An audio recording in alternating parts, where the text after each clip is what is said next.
नगर परिषदेच्या निवडणुकीचे बिगुल वाजल्यानंतर आता उमेदवारी अर्ज भरण्यासाठी सुरुवात झाली आहे। आज उरणमध्ये भाजपाकडून नगरसेवक आणि नगराध्यक्ष पदासाठी निवडणूक अर्ज भरण्यात आले। उरण कोटनाका येथील राघोबा मंदिरापासून नगर परिषद कार्यालयापर्यंत मोठी पदरॅली काढत भाजपने आपली ताकद दाखवली। तर यावेळी 21 जागांवर नगरसेवक पदासाठी आणि नगराध्यक्ष पदासाठी शोभा कोळी शहा यांचा उमेदवारी अर्ज भाजपाकडून भरण्यात आला। यावेळी सांस्कृतिक मंत्री आशिष शेलार उपस्थित होते। तर उरणवासियांचा चॉईस भाजप आणि महायुती आहे असे मंत्री आशिष शेलार यांनी पत्रकारांशी बोलताना म्हटले आहे।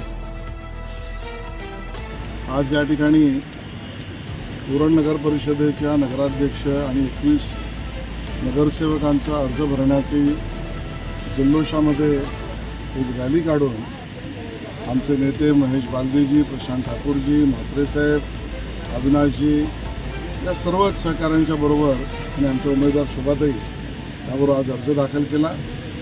माझं स्पष्ट मत आहे की 2 तारखेला मतदान आहे, 3 तारखेला निकाल आहे। त्यामुळे 2 तारखेला मतदान असल्यामुळे भाजप महायुतीची मतं दुगणी होतील आणि 3 तारखेला रिझल्ट आहे म्हणजे विरोधकांचे 3 तेरा वाजतील। तर महायुती आम्ही एकत्र आहोत। अन्य पक्ष कोण कोणाबरोबर काय करतो याच्याशी आमचं लेनदेन नाही, त्यांचा जनतेशी संपर्क नाही। उरणवासियांचा चॉईस भाजप आणि महायुती आहे।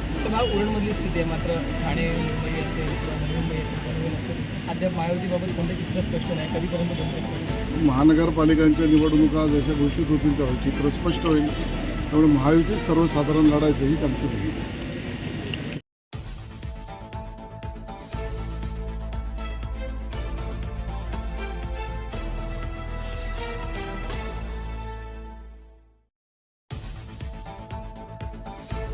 महाराष्ट्रातील सर्व जिल्ह्यातील ताज्या घडामोडी जाणून घेण्यासाठी नवराज्य चॅनलला सबस्क्राईब करा आणि दाबा बेल आयकॉन।